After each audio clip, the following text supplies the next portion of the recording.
अष्टावक्र 8 जगह से टेढ़ा था, लेकिन बहुत विद्वान थे अष्टावक्र। एक राजा की सभा में उनको बुलाया गया, बड़े बड़े विद्वान वहां पर बैठे थे। अष्टवक्र जब चलते थे तो उनकी अंग 8 जगह से टेढ़े थे, थोड़ा विचित्र लगता था। छोटे छोटे बालक उनकी चलनी पर हंसते थे। एक राजा की सभा में पहुंचे, जैसे ही वो पहुंचे तो बड़े बड़े विद्वान उनको देख के हंसने लगे। अष्टवक्र वहां से उठकर के वापस जाने लगे। राजा ने आकर के चरणों में प्रणाम किया, बोले प्रभु आप विद्वान हो, आपकी आकृति को भगवान ने ऐसा बनाया, लोग उस पर हंस रहे हैं, तो आपको उससे कोई भाव मन में उत्पन्न नहीं होना चाहिए। अन्यश्च दोष गुण चिंतन माशु मुक्त्वा, कोई आपको देख के हंसे, आपको इससे कोई प्रभाव नहीं पड़ना चाहिए, आप तो विद्वान हो। तब अष्टवक्र कहते हैं, बोले मेरी आकृति पर हंस रहे हो, मुझे उसका गम नहीं है। अगर मुझे मेरी इस आकृति पर कोई हंस रहा है तो वास्तव में मेरी अवहेलना नहीं है, मुझे बनाने वाले की अवहेलना है। और मुझे बनाने वाले की यदि कोई अवहेलना करेगा तो ऐसे स्थान पर मैं नहीं रुकूंगा। कुम्हार ने मटका बनाया, अब मटके की कोई बुराई करे तो सीधी सीधी कुम्हार की बुराई है कि भाई तुमने अच्छा नहीं, ये मटका अच्छा नहीं है, यहां से टेढ़ा है, यहां से मेढ़ा है। तो कुम्हार तो यही सोचेगा कि मैंने गलत बनाया है। हम चाहे सुंदर बनाए हों, चाहे बुरे बनाए हों, चाहे कैसे भी बनाए हों, मैं एक भाव गाया करता हूं, अच्छा हूं या बुरा जैसा भी हूं तुम्हारा, अच्छा हूं या बुरा जैसा भी हूं तुम्हारा, ठुकराओ ना मुझे अब चरणों में सर झुकाऊं, ठुकराओ ना मुझे अब चरणों में सर झुकाऊं। हे प्रभु मुझे बता दो चरणों में कैसे आऊं, हे प्रभु मुझे बता। हम चाहे जैसे भी हैं ठाकुर जी के, तो हम क्या सीख रहे हैं? पूतना के इस स्वरूप से हमको कुछ सीखना है। भगवान ने हमें जैसा बनाया अपनी प्रसन्नता के लिए बनाया। हम स्वतंत्र नहीं हैं कि हम उस रूप को बदलें, उस पर फिर महाराज पाउडर वाउडर लगा के फिर बढ़िया सुंदर बना करके फिर ऐसा करके यदि भगवान के सामने हम जा रहे हैं, तो जिस प्रकार पूतना भले ही अति सुंदरी बन के आई है, भले ही उसने खूब सब लोगों को मोहित कर लिया, लेकिन अभागा है पूतना। जिस भगवान की दृष्टि पड़ जाने से लोग मुक्त हो जाते हैं, उस भगवान ने उसको नहीं देखा। क्यों? बोले हे पूतना, तुझे राक्षसी बनाया मैंने, तू जैसे जिस रूप में थी उस रूप में मेरे सामने आना चाहिए था, लेकिन तू रूप बदल के आई है, मैं तुझे नहीं देखूंगा। मां अपने बालक को पहली बार स्कूल भेजती है, जब सुबह सुबह तैयार करके छोटे से जूते उसके पहना के, गले में थर्मस लटका के और पीछे बस्ता टांग करके, और जब बालक स्कूल जाता है पढ़ने, तो माँ से पूछो उस समय उसको क्या वेदना होती है। उसको स्कूल वैन में जब बैठा देती है, अब छोटे बच्चे होते हैं 2-3 घंटे कोई स्कूल जाते हैं, जब विद्यालय से लौट करके आता है तो माँ पहले से प्रतीक्षा में खड़ी होती, आ रहा होगा, और जैसे ही वो निकलता है गाड़ी में से, उसके लाल लाल गाल हो जाते हैं धूप के कारण। माँ को एक ही दिन में क्या लगता है, कितना दुबला हो गया, कितना पतला हो गया बेचारा एक ही दिन में। माँ जो जन्म देती है वो बालक को कितना भी श्रेष्ठ बना ले, लेकिन सदैव, चाहे उसका बालक इंजीनियर बन जाए, चाहे डॉक्टर बन जाए, चाहे कुछ भी बन जाए, लेकिन माँ के भीतर की सदैव एक वात्सल्यता कहती है कि मेरा बालक ही रहे। वो कितना भी श्रेष्ठ हो जाए, लेकिन मेरे लिए श्रेष्ठता ना रखे। मैं एक व्यास हूं, वक्ता हूं, व्यास मंच पर बैठ के कथा करता हूं, पूरी दुनिया सब प्रणाम करते हैं, कोई माला पहनाते हैं, कोई चरण स्पर्श करते हैं, लेकिन ये सारा स्वरूप आपके सामने मेरा रहे तो ठीक है, लेकिन अपनी माँ से जाकर के कहूँ कि आओ चलो मैं ब्यास आया हूँ, आके मेरे पैर छुओ, प्रणाम करो, तो क्या उनको अच्छा लगेगा? दुनिया के लिए भले ही हम व्यास हों, लेकिन अपनी माँ के लिए नहीं हो सकते। दुनिया के लिए हम भले ही कितने भी श्रेष्ठ हो जाएं, अपनी माँ के लिए नहीं हो सकते। ठीक उसी प्रकार पूतना को भगवान ने बनाया, वो दुनिया के लिए कितनी भी सुंदर हो, लेकिन भगवान के सामने जब बैठी है तो अपने वास्तविक रूप में रहे। मैं अपनी माँ के पास रहूं तो उनके चरणों में ही बैठूं, वहां पर मैं अपनी गरिमा महिमा और अपने स्वरूप का अहंकार ना रखूं। ठीक उसी प्रकार प्रत्येक व्यक्ति को चाहिए जब मंदिर में प्रवेश करे, भगवान के सन्मुख जावे, तो तुम जैसे हो यथार्थ भगवान के सामने जाओ। अपने रूप को बदल करके यदि भगवान के सामने जाओगे तो तुम भी उनके लिए पूतना हो। भगवान भले ही तुम्हें दिखेंगे लेकिन तुमको भगवान नहीं देखेंगे।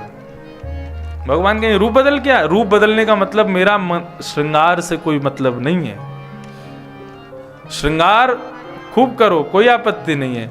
रूप का मतलब है कि अपने अभिमान से शून्य होकर के भगवान के सामने जाओ। मैं व्यास हूं तो जब भी केदारनाथ भगवान को पूजने जाऊं, टेकरी हनुमान को पूजने जाऊं, तो वहां जाकर के अपने अंदर का ये अहम दूर करके जाऊं कि मैं एक व्यास हूं,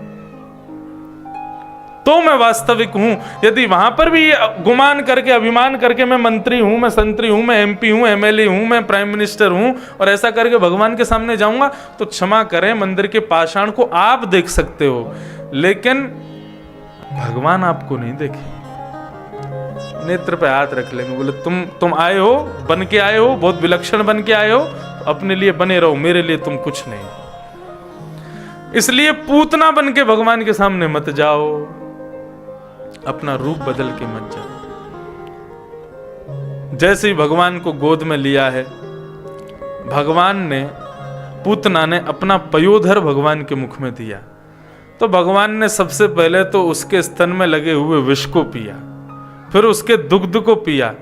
दुग्ध को पीते पीते पीते पीते पीते पीते फिर उसके शरीर के रस तत्वों को पिया, उसके पुण्यों को पिया, उसके पापों को पिया, और सबको पीते हुए प्राण ये शमम रोष शमन वितो पिबत, गटके ही गटक पीते ही जा रहे हैं, पीते। पूतना कह रही मरता क्यों नहीं है, इतनी देर हो गई, अब तक तो मर जाना चाहिए। भगवान पीते ही गए, जैसे ही प्राणों को पीना शुरू किया, पूतना को घबराहट होने लगी, और घबराहट के कारण पूतना का रूप बदलने लगा। धीरे धीरे विशाल दांत उसके बाहर आने लगे, विशाल नखून प्रकट हो गए। जितनी स्वरूप सुंदरी बन के आई थी उतनी कुरूपणी बनती चली गई। विशाल विकराल स्वरूप धारण कर लिया, पूतना अपने वास्तविक स्वरूप में आ गई। अरे कन्हैया छोड़, अरे बालक छोड़, अरे बालक छोड़, चिल्लाने लगी। तुरंत भगवान ने अपने नेत्रों से हाथ हटा के फिर देखा, बोले हाँ अब सुंदर लग रही हो ना, जैसा हमने बनाया वैसी लग रही हो अब। धीरे से भगवान बोले, मौसी जी हम जिसको पकड़ते हैं फिर ठिकाने लगा के छोड़ते हैं, और अब तुमको भी ठिकाने लगा के छोड़ेंगे। पूतना बोली 7 दिन का बालक बोलता है। प्राण ही समम, जैसे ही प्राणों को पिया है, गाढ़म कराभ्याम, ठाकुर जी ने जैसे ही उसके प्राणों को पीना शुरू किया, सामुंच मुंचाल मित प्रभाषिनी, अरे बेटा छोड़, जोर जोर से चिल्लाने लगी। विशाल स्वरूप धारण कर लिया, नंद भवन के पीछे पहुंच गई। इतनी ऊंची लंबी चौड़ी पूतना, सब नंद भवन के बाहर सब नारे, सब देखने लगा, अरे अरे अरे देखो राक्षसी कहां से आई। तभी सबकी दृष्टि पड़ी, अरे छोटा सा बालक, अरे कन्हैया इसकी गोद में है। भगवान ने उसके प्राणों को पिया, प्राणों को पीते ही अनकॉन्शियस हो गई, बेहोश होकर के गिरने लगी। तो पीछे के ना जाने कितने खेत उसके शरीर के नीचे आके दब गए, नष्ट हो गए। ब्रजवासी दौड़े दौड़े गए, नसैनी लेकर के, बड़ी बड़ी सिड्डियां लेकर के पूतना के ऊपर चढ़े, तो क्या देखा, भगवान अब भी उसके स्तन से मुख लगा के दुग्ध पीते ही जा रहे हैं। इतने में ही गोपांगनाओं ने ठाकुर जी को हृदय से लगाया, वहां से नीचे उतर करके आए। यशोदा मैया आदि सब ठाकुर जी को लेकर के गौशाला गई, और गौशाला में जाकर के गौ की रज को ठाकुर जी के 12 अंगों पर लगाया। शरीर के 12 अंगों पर ठाकुर जी का गौरज। हमारे लाल जी का जन्मदिन होता है 15 जनवरी या 14 जनवरी, जिस दिन भी मकर संक्रांति का उत्सव, जन्म उत्सव है। उसके ठीक अगले दिन आप श्रृंगार हमारे लाल जी का देखोगे तो चंदन में गौरज मिलाकर के फिर ठाकुर जी की पत्रावली की जाती है। मतलब ठाकुर जी के प्रत्येक अंग पर गौरज लगाई जाती है। क्यों? कहीं हमारे लाला को किसी की नजर नहीं लग जाए। और क्या किया जाता है? गौ की पूजा करेंगे अगले दिन, और फिर गाय की पूंछ से ठाकुर जी को झाड़ा दिया जाएगा, कोई नजर गुजर ठाकुर जी को ना लग जाए। बालकों को बचपन से ही गौशाला ले जाओ, गायों के प्रति प्रेम उत्पन्न करवाओ। मां तो बालक को दुग्ध 5-6 वर्ष तक पिलाती है, लेकिन 6 वर्ष के बाद और उसके अंतिम श्वास तक उसकी मां कौन है? गौ ही तो है। उसको निरंतर दूध वो गाय ही तो पिलाएगी। एक मां के प्रति प्रेम है, दूसरी मां के प्रति यदि प्रेम नहीं होगा तो उस मां के प्रति प्रेम ना होने के कारण भी उस बालक को माता पिता के द्रोह का अपराध लगेगा। आप गाय का दूध पीते हो, लेकिन गऊ के प्रति वात्सल्य, मां का जो भाव होता है वो भाव यदि आपका प्रकट नहीं हुआ है तो उसका दूध पचा नहीं पाओगे। श्रीमद् महाभारत के अनुशासन पर्व में भीष्म पितामह ने गाय की महिमा बताई। सब लोग ध्यान से सुनो। भीष्म पितामह कहते हैं,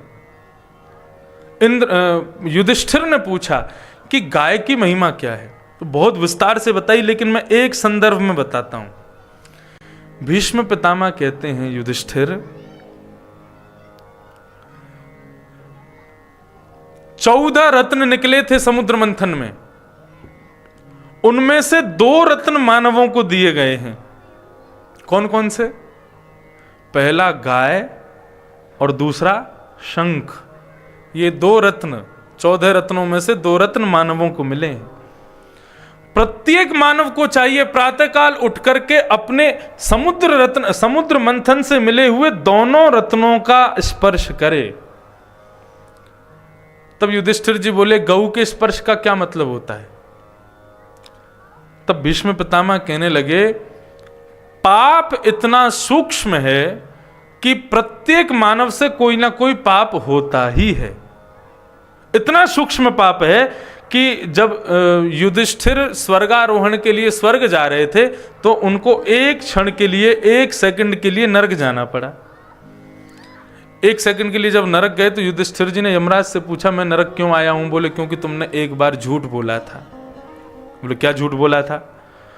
बोले, महाभारत युद्ध में शुक्राचार्य जी ने कहा था कि जब तक अश्वत्थामा नहीं मारा जाएगा, द्रोणाचार्य ने कहा था जब तक अश्वत्थामा नहीं मारा जाएगा तब तक मैं अपने अस्त्र शस्त्र नहीं छोड़ूंगा। तुमसे आकर तुमने महाभारत युद्ध के बीच में कहा था अश्वत्थामा हतः, अश्वत्थामा मारा गया, जबकि अश्वत्थामा अजर अमर है, आज तक नहीं मरा। और अश्वत्थामा हतः इस बात को सुन करके द्रोणाचार्य ने अपने अस्त्र शस्त्र छोड़ दिए थे, जबकि मरा था हाथी और तुमने कहा अश्वत्थामा हतः, और हाथी का नाम भी अश्वत्थामा था। युधिष्ठिर जी कहने लगे, मैंने झूठ नहीं बोला, मुझसे झूठ बुलवाया गया। बोले, किसने बुलवाया? कृष्ण ने कहा था कि बोल दो। इतने में ही भगवान द्वारिकाधीश प्रकट हो गए नरक में। बोले, झूठ बोल रहे हो, मैंने तो नहीं कहा था तुमसे। बोले, आपने नहीं कहा था अश्वत्थामा हतः बोलो। बोले, मैंने कहा था अश्वत्थामा हतः, केवल इतना बोलो। अब ये तुमने अपनी तरफ से लगा के बोला था कि नहीं, आदमी नहीं मरा है, जानवर मरा है। वो तो मैंने शंख बजा दिया, यदि वो भी सुन लेते तो द्रोणाचार्य अस्त्र शस्त्र छोड़ते ही नहीं। तो एक क्षण का झूठ बोलने की वजह से युधिष्ठिर को नरक का दर्शन करना पड़ा। हम आप सब लोग क्या करने वाले हैं? कुछ अंदाजा लगा? भले ही वैकुंठ जामें, भले ही स्वर्ग जामें, कहीं भी हमारी गति हो, हमें नहीं पता। हम तो वैकुंठ जाएंगे, हम तो इतनी कथा करते हैं, हमको तो पूर्ण विश्वास है वैकुंठ जाने से कोई नहीं रोकेगा। लेकिन जो जस करहि सो तस फल चाखा। यदि कभी झूठ बोला होगा तो एक क्षण के लिए भी यदि नरक दर्शन होगा तो दुनिया में सबसे कठिन यात्रा यदि कहीं की है तो वो नरक की है। कैसे? बोले, जब व्यक्ति पाप बहुत करता है ना तो मृत्यु के बाद नरक जाने वाला होता है तो यम के दूत उसके गले में फंदा बांधते हैं और गले में फंदा बांध करके 1000 किलोमीटर प्रति घंटे की रफ्तार से उसको घसीटते हुए ले जाते हैं। और घसीटते हुए ले जाते हैं। अब रास्ते भर चलते चलते घसीटते घसीटते उसके मन में ये भावना आती है, भगवान ये नरक कब आएगा। उसका सारा शरीर छिल जाता है। अच्छा, एक प्रश्न और हमसे किसी ने किया था कि महाराज जी ये बताओ, आदमी का शरीर तो जल करके यहीं भस्म हो गया, आत्मा को कोई कष्ट होता नहीं है, गीता में भगवान कहते हैं, तो फिर ये नरक की यातना और स्वर्ग के भोग ये कौन भोगता है। देखो, मृत्यु के बाद में यदि आप नरक जाने वाले हैं तो नरक जाने के लिए आपको एक देह दिया जाएगा, उसका देह का नाम है यातना देह। वो ऐसा ही होता है इस शरीर के जैसा, लेकिन उस देह का तात्पर्य क्या है, काटोगे तो दर्द भी उतना ही होगा, बीच से अलग भी कर दोगे तो दर्द बहुत होगा, लेकिन मरोगे नहीं, मृत्यु नहीं होगी। तुम मिन्नतें मांगोगे कि हम कैसे भी मर जाएं, लेकिन मृत्यु नहीं होगी, उसमें खूब यातनाएं मिलेंगी। और जब स्वर्ग जाते हैं तब एक देह मिलता है, उसका नाम है भोग देह। वो भोग देह कैसा है, कभी मोटा नहीं होता, कभी ज्यादा पतला नहीं होता, सदैव बिना जिम किए उसकी बॉडी शॉडी बढ़िया बनी रहती है, दाढ़ी मूछ कभी निकलती नहीं है, कुछ भी खिला लो उस पर कोई असर पड़ता नहीं है, मतलब कितना भी उससे भोग लो उस पर कोई असर नहीं पड़ेगा। ये भोग देह मिलता है स्वर्ग वालों को। तो यातना देह दे करके नरक ले जाया जाता है। जैसे तैसे आप रास्ते पर प्रार्थना करते जाओगे नरक आ जाए, नरक आ जाए, लेकिन इतने में ही नरक दिखने लगेगा। यम के दूत कहेंगे तैयार हो जा, नरक आ गया है। तुम कहोगे अब खुशी मिलेगी कि कम से कम मैं नरक तो आ गया। तभी क्या होगा, नरक में और आपके बीच में एक नदी प्रकट हो जाएगी, उसका नाम है वैतरणी। उस नदी में जल नहीं बहते। नरक में जितनी यातनाएं जितने लोगों को दी जा रही है, किसी का शरीर काटा जा रहा है, किसी के संग कुछ किया जा रहा है, उनके शरीर से निकलने वाले खून हड्डी मांस की वो नदी होती है। उसकी दुर्गंध इतनी भीषण दुर्गंध होती है कि यदि एक बार कोई ले तो उसकी दुर्गंध से मर जाए। और यम के दूत क्या करते हैं, स्वयं उड़ जाते हैं और तुम्हारे गले के फंदे को खींच के तुमको वैतरणी में डाल देंगे। उसका भाव इतना तेज होता है कि गंगा की धारा का भी इतना तेज नहीं होगा। मनुष्य 1000 वर्ष तक उस वैतरणी नदी में डूबता रहता है, फिर बाहर आता है, फिर डूबता है, फिर वहां पर भी रोता रहता है, कैसे भी नरक मुझको मिल जाए। अब सोचो, उसने जीवन में छोटा सा झूठ बोला हो, लेकिन उसको एक क्षण के लिए नरक जाना हो, उससे पहले यातनाएं कितनी भोगनी पड़ेंगी। उसके बाद वो नरक पहुंचेगा, नरक पहुंच करके फिर उसके द्वारा किए गए कर्मों की सजा उसको दी जाएगी। तूने ये किया अब ये होगा, ये किया ये होगा, ये किया ये होगा। अब उसके पाप बने थे केवल 15 दिन के, लेकिन नरक के यात्रा में उसको 1000 वर्ष हो जाते हैं। तब भीष्म पितामह कहते हैं गऊ का स्वरूप क्या है। बोले व्यक्ति को 15 दिन के लिए नरक जाना है, लेकिन नरक के मार्ग में उसको 1000 वर्ष लग जाते हैं। यदि वो गाय की रोज सेवा करे, कुछ ना करे, केवल प्रातःकाल उठ करके वेद लक्षणा मतलब जिसका गले का कंबल लटकता हो उसको कहते हैं, जिसके कोठा ऊंचा हो उसको कहते हैं देसी गाय, वेद लक्षणा गाय। ऐसी गाय का केवल सुबह उठ करके स्पर्श मात्र कर लेता हो ना, तो ऐसा व्यक्ति जब मृत्यु को प्राप्त होगा तो यमदूत उसको पकड़ने ले जाएंगे। उसी समय वेद लक्षणा गौ माता वहीं प्रकट हो जाएगी और उन लोगों से कहेगी तुम लोग जाओ, अपनी पूंछ पकड़वा करके उस व्यक्ति को एक क्षण में नरक पहुंचा देगी और वहां पर उसके जितने भी किए गए उसके द्वारा असद कर्म हैं उनको भुगवा करके तुरंत उसको स्वर्ग में पहुंचा देगी। वैतरणी और नरक के मार्ग से मुक्त करती है गौ माता। ये कौन बता रहे हैं? श्रीमद् महाभारत के अनुशासन पर्व में श्री भीष्म पितामह बता रहे हैं। बोले गलती से स्पर्श करने से ये प्रभाव होता है युधिष्ठिर, यदि कोई भाव से गौ की सेवा करे तो उसकी क्या गति होगी तुम सोचो। तो गाय के चरण रज से ठाकुर जी के प्रत्येक अंग पर रजकण लगाया गया, भगवान की पूंछ से उसको झाड़ा दिया गया। लेकिन भगवान ने क्या किया? पूतना को वो गति प्रदान कर दी जो आने वाले कुछ वर्षों बाद माता यशोदा को मिलनी चाहिए। वो गति भगवान ने पूतना को दे दी। किसी ने पूछा क्यों दे दी, नाम अच्छा होगा। बोले पूतना, पूत मतलब पूत कहते हैं पवित्र, ना मतलब जो नहीं है उसका नाम पूतना। बोले काम अच्छा होगा। बोले लोक बालघनी, छोटे छोटे बालकों को मारती है, ये उसका काम है। किसी ने कहा जाति अच्छी होगी। बोले राक्षसी, जाति भी अच्छी नहीं है।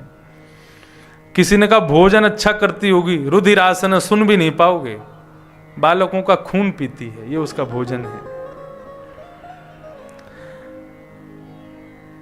कुछ भी अच्छा नहीं है, फिर भी भगवान ने उसको सदगति क्यों दी? तब भागवत जी में लिखा है जिघांक्षयापि हरये स्तनम दत्वा